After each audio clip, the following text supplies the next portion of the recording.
He liked to volunteer in the psych ward of his local hospital. His real job was as a stockbroker, but the stresses got to him sometimes, and he needed an outlet. In the past, he turned to booze to relieve the pressure, but that had taken him to places he hoped to never revisit. He didn't know why it helped him so much to be in the hospital. He didn't particularly like the crazies they made him work with.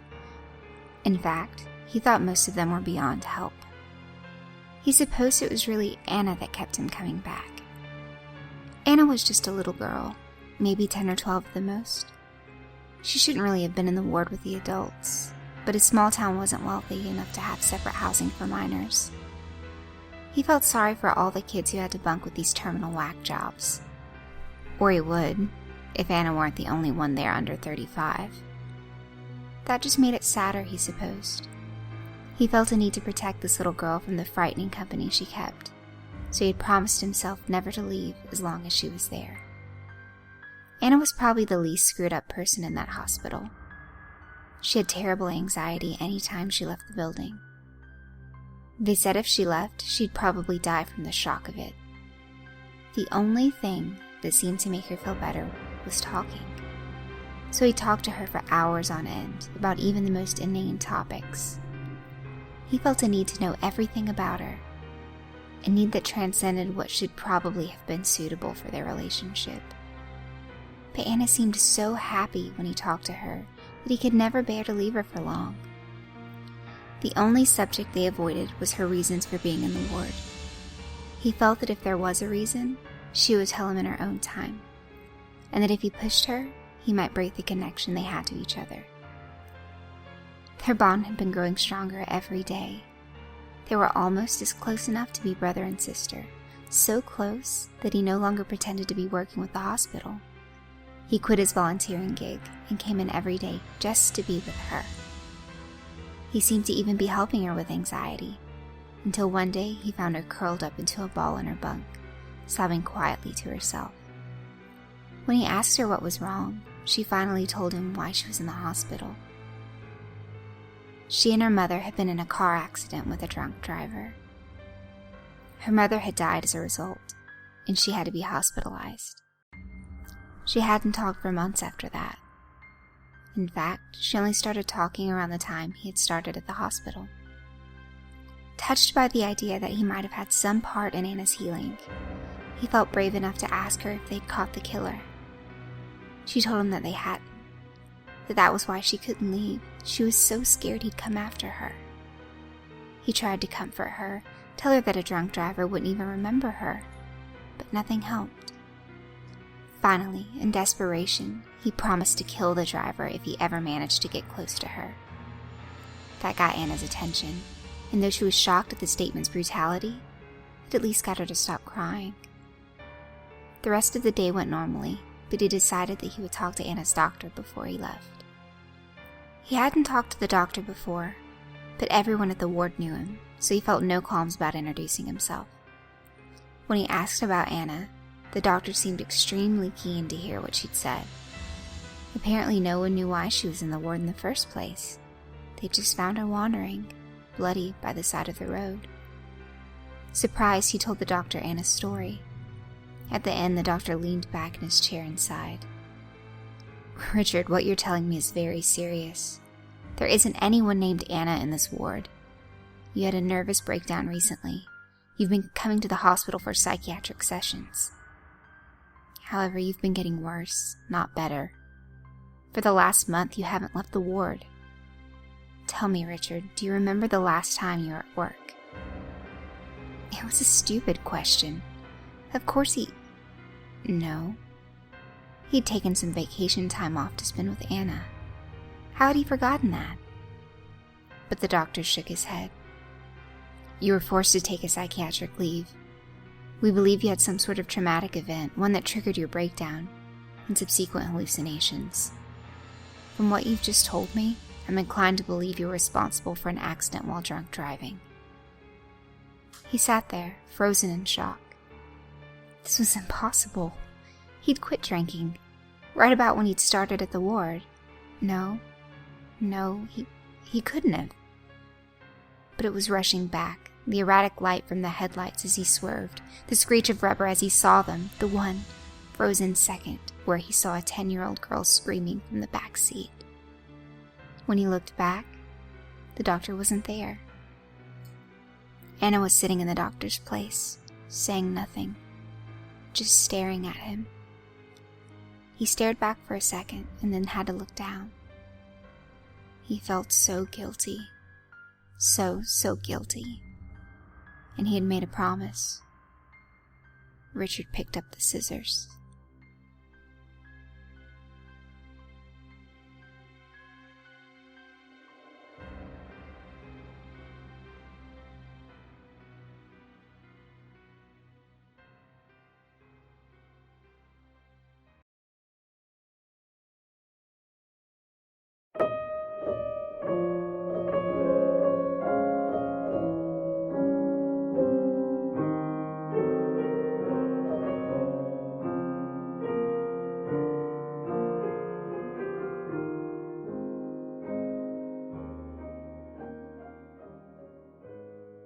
As the woman opens her eyes with lingering irritation in the dead of the night, she comes to the cold realization that her neighbors possess the two most unforgivable traits that can be found in neighbors: thin walls and poor taste in music. The bass track sends a firm rumble through her bed with each maddeningly repetitive note. She covers her head with a pillow in a feeble attempt to drown out the noise. Undeterred, the sound continues to wail against her eardrums. With a frustrated growl, she rolls off her bed and groggily paces down to the kitchen. She briefly considers calling the police for noise violation, as her eyes wander up to the landline phone extending from the kitchen wall. From the facade of the phone, a half-rusted dial hangs tight, fastened by a thick screw. Her thoughts jolt away from the phone as the music abruptly changes to a different song. The hairs on the back of her neck erect with the familiar tune. She knows this song. Before she can piece together her memories tied to this particular song, the phone lets out a blaring ring. The woman jumps slightly as the sharp ringing catches her by surprise. Her hand hovers automatically to the receiver, but further thought prompts her to pause. Who calls this late at night? Apprehensively, she picks up the receiver and draws it slowly to her face. Immediately, sound crackles from the speaker. Please stay on the line. The woman freezes as she recognizes the voice distinctly as her own. Oddly enough, it does not sound like a recording. It seems to vibrate through her very brain like an internal dialogue. Please, do not hang up the phone. Each word runs as naturally as her own thoughts, calmly worming through her mind. As the woman stands in stunned confusion with the phone pressed to her ear, the music continues its dull thumping in the background. Vacantly, the receiver emits nothing but faint white noise. The low static buzzes in an unending tone. Without warning, the near-silent phone comes to life. It starts to rapidly push sounds and images into the woman's skull. At first, the projected memories wash over her in an inconceivable, surreal daze, but they gradually sink into a recognizable clarity. She analyzes the scene before her. A simple bathroom wraps around her. An old ceramic tub lies against the far wall beneath a lime-stained showerhead. A faded white toilet and sink hide next to the door, and a dull, flickering light illuminates the entire scene from above. Reliving a forgotten memory, the woman paces forward to the mirror above the sink, seeing a much younger shade of herself gazing back from beyond. How old is this memory? Her involuntary reminiscence winds on as she hears the muted but instantly recognizable music playing from beyond the closed bathroom door. The sound suddenly jumps up in volume as the door drifts open. A slim silhouette hangs in the opening. "Don't scream," it moans quietly, lowering its face to hers. The woman recoils in the child's skin that she wears. It grabs her tight and forces her down against the tiled floor, Her struggles fail against the strength of the thing lying on top of her. She can feel waves of pain shooting through her borrowed body, and hears the figure grunting over her. As suddenly as it appeared, the dream vanishes into silence. The woman stands alone in her kitchen, clutching her phone with white knuckles. "Are you still on the line?" her voice inquires through the receiver. The neighbor's music has ended, allowing her brief quarter from her repressed memory. "You may continue listening, or you may hang up the phone," the receiver buzzes through her ear before adding, "If you hang up, you will remember none of what you've just witnessed." The woman asks a question. "Have you called me before?" Without hesitation, her voice answers, "Many times. Would you like to continue listening?" The woman's teeth grind as she stares into the dial of the rotary phone. She shifts her weight briefly over to her legs. Biting her lip, she quickly slams down the receiver. She says to herself after a dazed pause. Wrong number.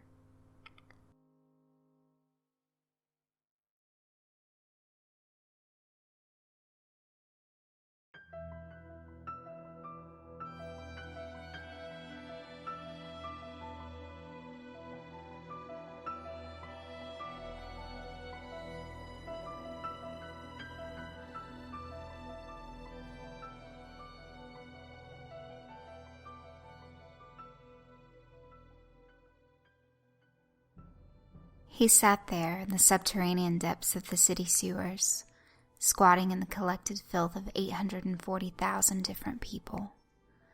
The walls dripped excremental condensation down onto the top of his head, and the quiet swish of slow-moving water echoed around him. It was dark, but his eyes had grown used to it.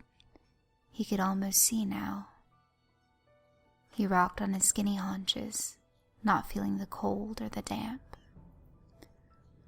He would have been afraid before, in his old life, but that was before the whispers had started. The whispers told him not to be afraid, that they would guide him in the dark. And they had. They told him which turns to take in the black of the sewer tunnels, where to stop and rest, and wait. He had been on the way back from his favorite sandwich place when he first heard the small voices chittering in the back of his mind. They said his name, mostly.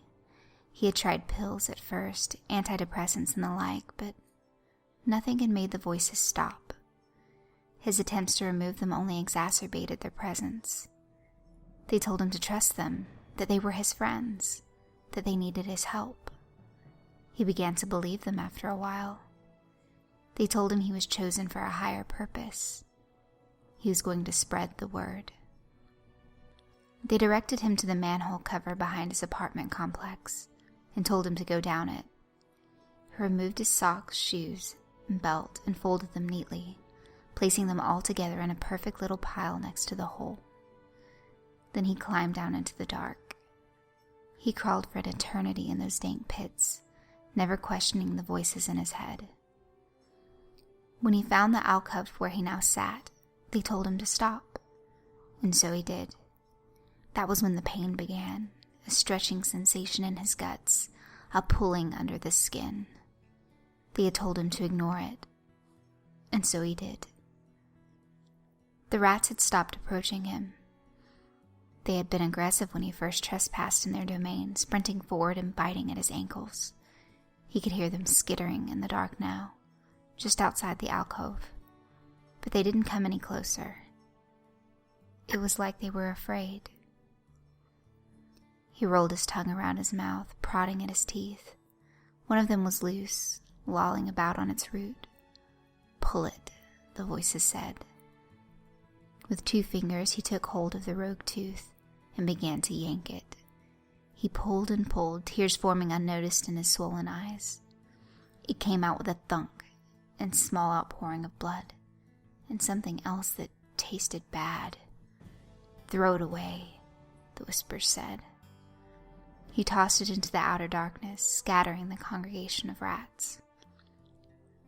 The rest of his teeth seemed to relax in his gums, and he began pulling them too. tossing them away until his mouth was a raw, empty hole in his sunken face.